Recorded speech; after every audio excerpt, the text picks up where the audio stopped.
Hello and welcome back to another video. I am once again very excited to be making this video today. This video will be the beginning of a multi-part series where I analyze through reading primary sources the evolution of German history from 1848 to around 1936. So more or less a century of German history.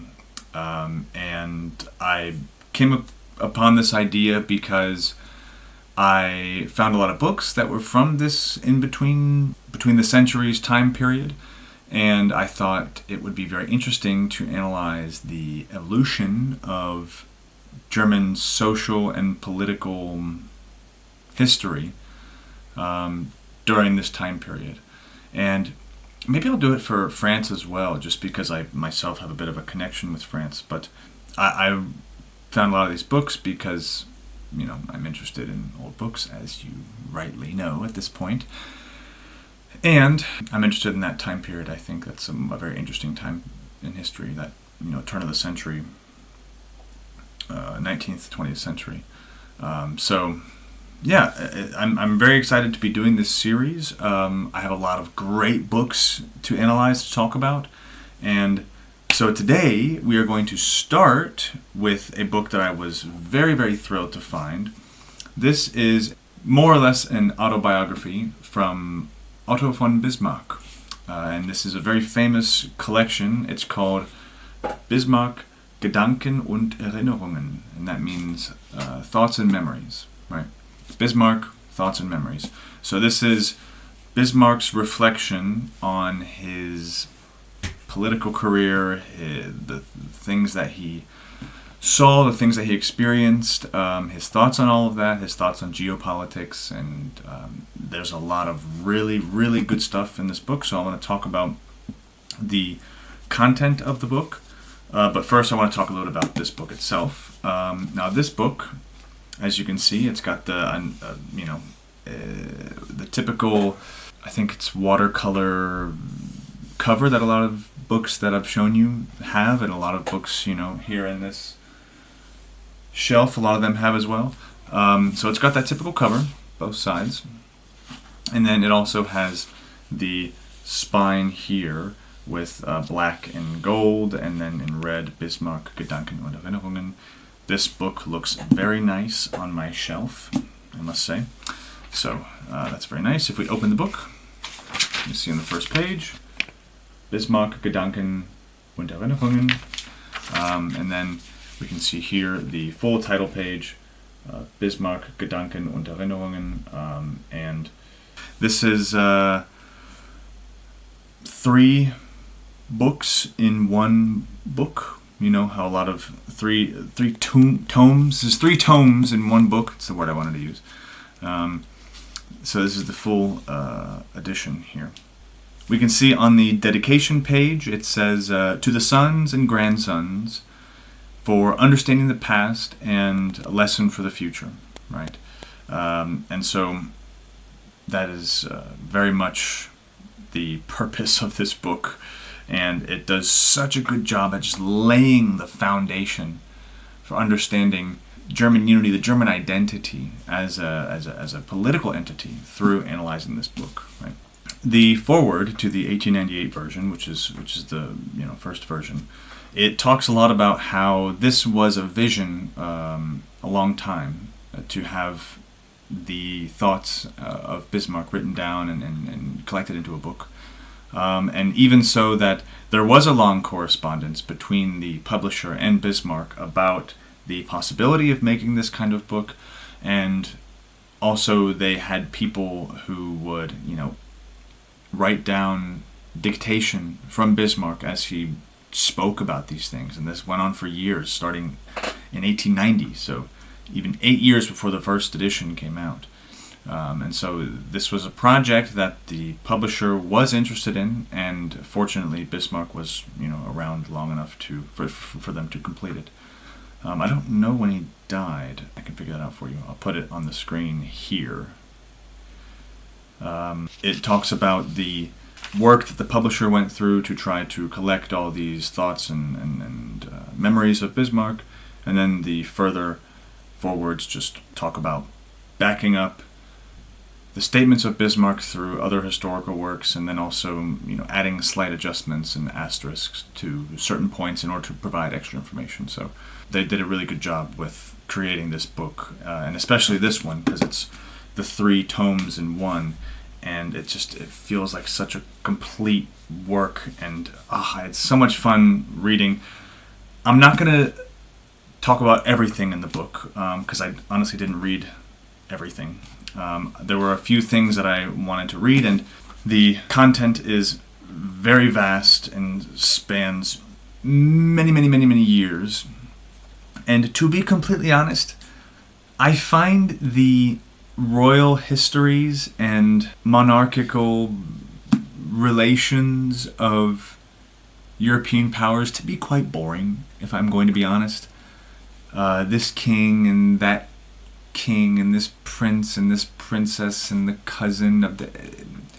Some people find that interesting. I'm really sorry. I don't find it interesting. I find it boring. Yeah, it's cool in a localized context, but especially in European history, it is so cumbersome to try to follow, and in my case, care about the very different kings and queens and the relations and the politics behind it.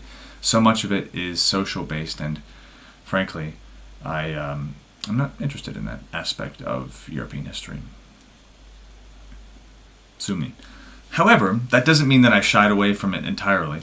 There were a few points that I really wanted to talk about in this video, and I'll introduce those now. The first one is the attitude of Bismarck toward politics, and especially towards the German state, the idea of a German state. I want to talk about the 1848 revolution, and then I want to talk about Bismarck's attitude towards the monarchy, towards a German republic, to the parliamentary system, things like that.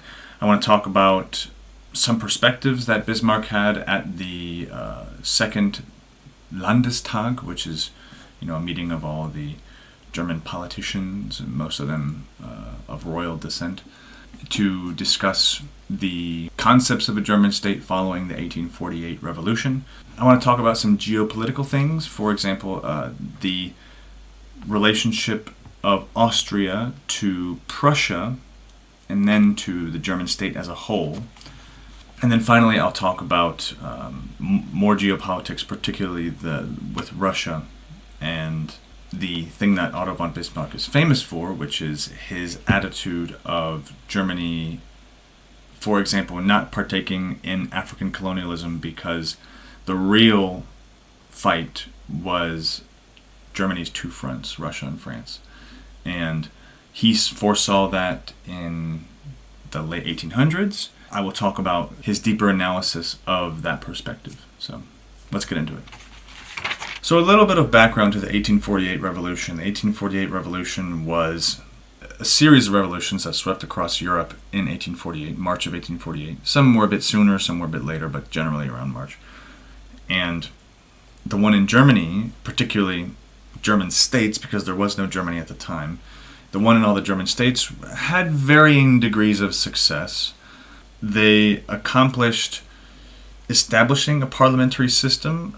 Unfortunately, that parliamentary system degraded pretty quickly in its efficiency and power, and was pretty much a stage for the conservative monarchies to continue politicking until later years after German unification, when the parliamentary system had more influence, and the king served as kind of a figurehead of that, and so on and so forth. But as of 1848, the German kingdoms operated in a loose alliance, and the 1848 revolutions were to spread pan-Germanism and, republican ideals of parliamentary systems and things like that. Bismarck seems to refer to an identity of Germany existing prior to this 1848 revolution, and of course it did. That's where the revolutionaries got their ideas from. But he seems to discuss Germany also acting as this kind of singular intellectual unit, despite the many fractured kingdoms. There seemed to be already kind of a pan-Germanistic way of thinking that seemed to spread among all these Germanic kingdoms, right?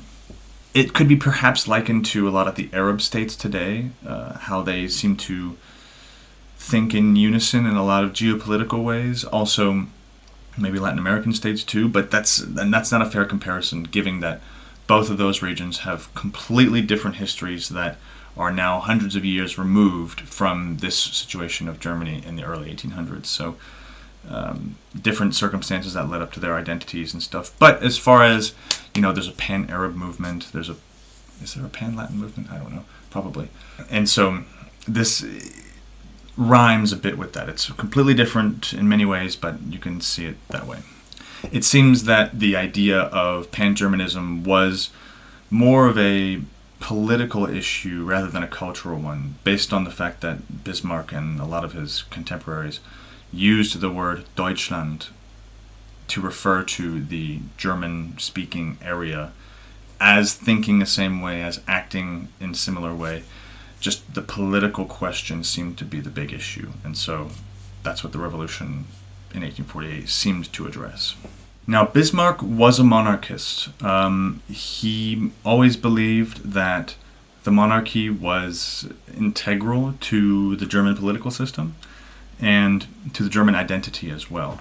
And so he was very much a monarchist. He supported the king. He supported monarchy rule and viewed it as a symbol of German pride, of German nationalism. However, he became more of a parliamentarian, is that a word?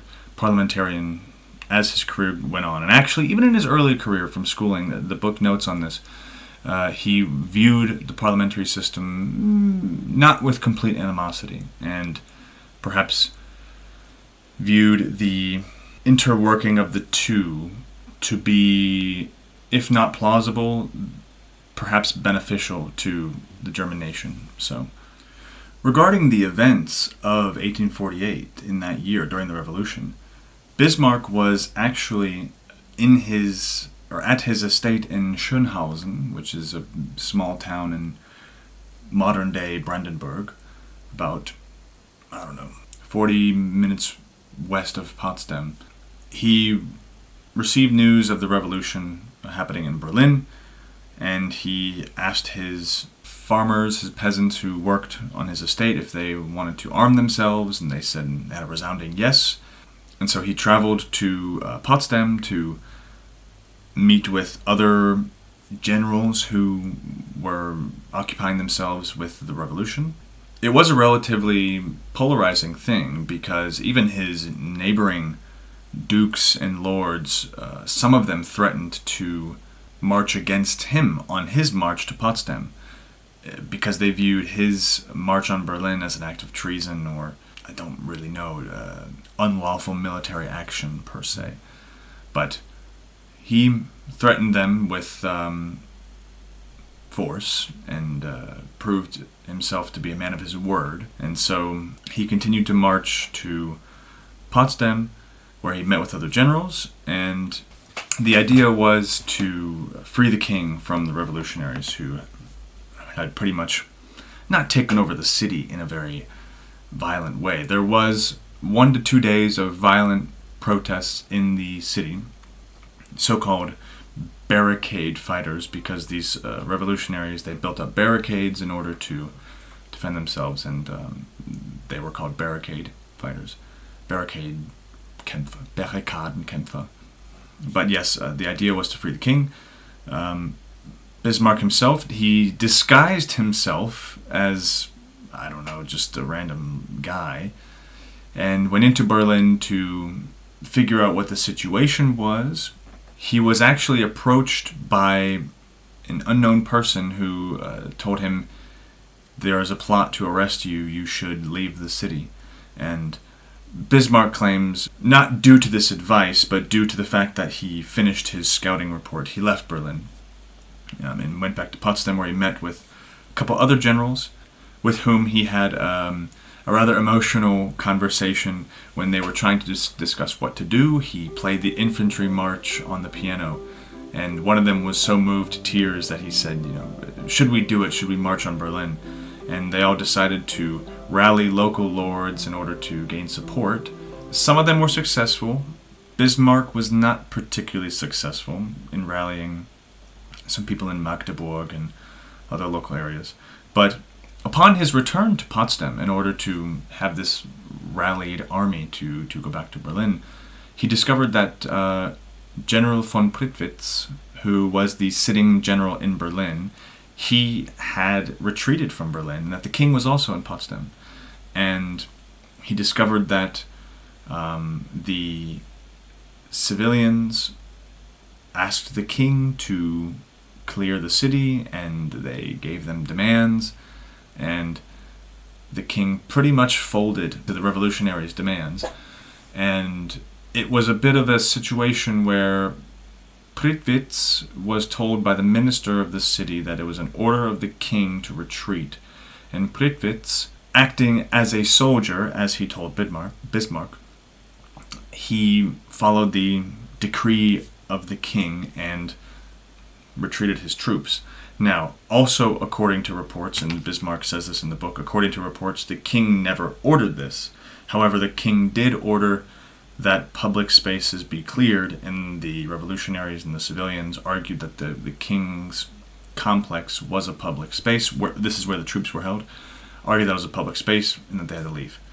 So it's a bit hazy what actually happened. But the king did fold to the revolutionaries, more or less, and agreed to a lot of their demands, which then opened up the discussion to the parliamentary system and the second Landestag, where you have this Congress, this session of these different German countries discussing the idea of the parliamentary system.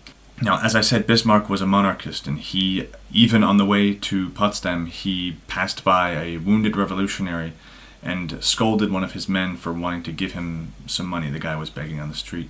He scolded one of his men for giving him money, and he called him if I translate it, a cowfoot, which is an insult to some degree. He called the barricade fighters cowfoot. So, regardless, Bismarck was not a hateful man in any way. He was not a bigoted monarchist. He just simply viewed it as himself being of royal birth, viewed it as the German identity and being vital to the success of Germany. Fair enough. As I said, he also had some parliamentary tendencies. And so that came to fruition in his speech at the Second Landestag, and this is what he says. To paraphrase, he says that at the start of the Second Landestag, that he accepts the circumstances which are now laid before him, meaning this procession to institute a parliamentary system into the German-speaking realm. However, he doesn't do it willingly, but rather through the compulsion of the recent circumstances, meaning the revolutions. While he agrees that perhaps this is the best way to secure German politics and German unity going forward, he disagrees with the methods with which it was achieved. Basically, and he even says this when he hears the news of the revolution, he lamented the fact that soldiers were killed, that people were killed, and it was a violent revolution. That's a justified position to have. I also think history is violent, and as a person in power, it's easy to say that you don't like these violent revolutions when, unfortunately, a lot of times these violent revolutions bring out change. Regardless, that's my opinion on the fact. He was bitter about the way this parliamentary change came about, which, once again, that's his perspective. He says if this is the way to achieve a united German country, then he can see that he will give thanks to those who created this movement, but at the time of giving the speech, he was not able to bring himself to thank them. So it's an interesting... he's very well spoken, and this book is full of a level of German that was a bit of work to read, but I really enjoy reading that kind of stuff anyway. I think it's... elevated language always just, tickles my brain in some way. So what's funny is that he often talks about the press and his disdain with the press and the media, which it's so funny to think that almost 200 years ago the same problem existed. Basically, the press was slandering him for motivating these farmers and peasants to take up the monarchy's cause. And his response to them was, in a free state, everyone can give their opinion, even if it goes against public opinion. He states, yes, it would be difficult to deny anyone the right to support his own political views by agitating the people. Basically saying, well, your revolution was caused by agitating the public to take up cause. Why was mine any less just, so to speak? So typical, fake news perspective. He uses I think perhaps logical fallacy by saying, you are taking up this problem with me of agitating the people when there are bigger questions to discuss, like the concept of German unity and German cooperation. And I think that is a bit of a logical fallacy. It's used often today by saying, why are we worrying about this issue and this issue when people can't buy groceries or people are struggling to afford rent? It's a bit of a fallacy in my eyes because those two things I mentioned are very important. However, that doesn't diminish other battles that people are having. And so I'm not trying to be critical of Bismarck. I'm just providing my own perspective on what he's saying. And I through reading this book, I have a very high respect for Bismarck that I didn't have before. He was a brilliant statesman and brilliant speaker and a strong defender of his ideals, and that I can respect a lot. And even though I pointed out maybe one flaw in his argument here or there, I still think his argument has validity given his background and his perspective on things. Going to our next topic that the book discusses, Bismarck talks about the relationship with Austria during his tenure as a politician and also historically.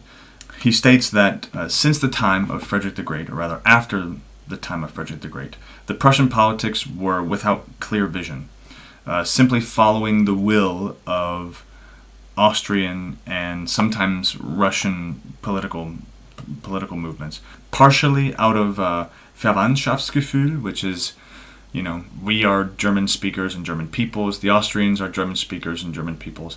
There's a bit of brotherhood there, which forces our solidarity in some ways. But also, they were willing to simply follow a lot of the Austrian politics out of the habit of dependency, since they had no clear political vision for themselves, the Prussians. He says, still, Austria went through periods of geopolitical efficiency and its own military power rising and falling with various wars and revolutions that swept across the European continent, thus meaning that Austria was not perhaps the most reliable ally. Prussia's military precision and consistency allowed it to survive as a regional force, protecting its own internal monarchical hegemony against revolution and suppressing revolutions in the held territories that it had in, I believe, parts of Denmark, Poland, of course, modern-day Poland, and parts along the Rhine and maybe into the modern-day Netherlands as well. So Bismarck draws this comparison that Prussia mainly functioned as a military unit, a military state, and for a long time lacked any real political power. But Prussia's consistency as a military state helped it to survive difficult political movements that swept across the continent.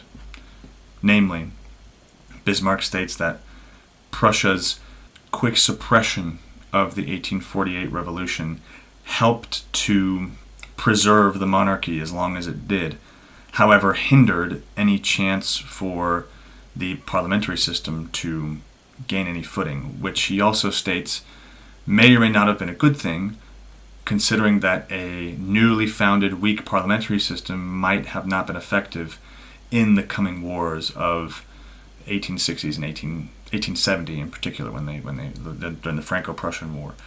Returning to Austria, he discusses that the question always was the question of hegemony, Prussia or Austria, within a pan-German state.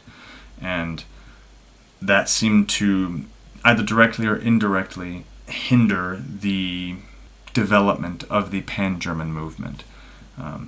Interestingly, he says that until the question of German unity in the second half of the 19th century came, when Prussia and Austria were on opposing sides regarding the rule of hegemony in the pan-German state, the primary cause of strife between Austria and Prussia was the question of owning their Polish territories and kind of how to govern those Polish territories, who gets what and things like that. Poor Poland, always in the middle. God bless them. They rightfully have a state now. Good for them. But yes, it was often land grab and territory disputes that caused their strife. Continuing with geopolitics, to talk about Russia is very important. As I said before, Bismarck is very famous for his statements on Germany's concerns are not on other continents. They are on our eastern and western border, right? Meaning Russia and France. And he saw this coming. And he talks a lot about the future politics with Russia in many ways. He regarded the two-sided war a legitimate threat, although the likelihood of war depended not only on political moods, but also Russia's ability to arm themselves. And he talks about how Russia was pretty devastated after the Crimean War, and that they really needed to view Russia's armament, or rather arming themselves, as, yes, a threat. However, Bismarck didn't believe that a sole war with Russia was likely, as neither side had much to gain. A war between Russia and Germany did not provide much gain for either side. He does mention the possibility of France attack Germany, then Russia would intervene, or if Russia attacked Germany, France would intervene. But he still viewed Russian aggression to be an unlikely thing. To continue, Bismarck seems very wary of Austrian and English relations with Russia, in particular to the Russian relations with the Ottomans. Of course, Austria was an ally, but Germany should only be involved through casus belli. So if Austria was attacked, only if Austria was attacked did Bismarck believe that Germany should get involved, especially because, as I mentioned with the Ottomans, there was the question of post-Crimean War. Russia was looking to rebuild its Black Sea fleet and maybe work out a deal with the Ottomans to allow them to use the Bosphorus, but English and Austrians were particularly in support of Ottoman hegemony in the region in order to prevent Russian expansion, to maintain the balance of power in Europe. France was also involved with the Ottoman question, as Bismarck likes to put it, but they didn't stand to gain much. And so Bismarck always saw France as, well, they were involved in the Ottoman question, but they're more concerned with their Rhine River territories, which directly concerns Germany. Furthermore, I would like to read two quotes from Bismarck from the book. He says, "In any case, in the future, it will be necessary not only to prepare for war, but also to have a correct political outlook in order to steer the German state through the currents of coalitions to which we are exposed due to our geographical position and our previous history. By offering kindness and economic tips to friendly powers, we will not prevent the dangers that lie in the lap of the future, but will increase the greed of our temporary friends and their calculation of our feeling of anxious need. My fear is that on the path we have taken, our future will be sacrificed to small and temporary moods of the present. Earlier rulers looked more to the ability than to the obedience of their advisers. If obedience alone is the criterion, then a demand is made on the universal talent of the monarch, which even Frederick the Great would not have been able to meet, although politics in war and peace in his time was less difficult than it is today. So once again, Bismarck discusses that the real threat to Germany's existence is a lack of clear political vision, and that buying their neighbors will only build the dependency that Germany has on them in order for its existence to continue. To continue, the advantage which gives German politics its freedom from direct Oriental interests is offset by the disadvantage of the central and exposed position of the German Empire, with its extensive defensive fronts on all sides and ease of anti-German coalitions. Meaning, while Germany doesn't have to worry about the Ottoman question, they do have to worry about all of their borders being targeted and very easily for all of those countries to form coalitions against them. Germany is perhaps the only great power in Europe which is not tempted by any goals which can only be achieved through victorious wars. Our interest is to maintain peace, while our continental neighbors, without exception, have wishes, secret or officially known, which can only be fulfilled through war. We must direct our policy accordingly, that is, prevent or limit war as far as possible, keep our backhand in the European card game, and not allow ourselves to be pushed prematurely from the waiting stage into the acting stage by any impatience, any complacency at the expense of the country, any vanity or friendly provocation. If not, and then he states in Latin, plectantur acivi, which is very cool, and I'll get to that in a second. Basically, as I said, I'll paraphrase that, which I'm sure you understood, but he says that Germany should take on a position of peace and prevent war in order to not jeopardize their already vulnerable position geographically, and to not be pushed into war prematurely by any impatience, which he is literally predicting the outbreak of World War I. This conflict in the Balkans, and then conflict with Russia, and then Germany's alliance with Austria, and then Germany's pulled into this war, and the rest is history, obviously. But at the end, he says, if Germany does not pursue this policy of peace and so on, he says, plectantur acivi, which is part of a poem, an epic poem, written by Horace in Latin. Horace, I believe, don't quote me on it, was he a Roman author? I believe so. I think it was written in the years like 50 AD, I think was when it was written. It's an epic poem by Horace, and the full quote is, I don't remember it off the top of my head, something plectantur acivi, which translates to, whatever madness the kings say, the Achaeans will be punished. The Achaeans are Greeks. It's a poem about the Greeks. But basically, whatever madness the kings say, the people will be punished. The people must pay for the madness of their rulers.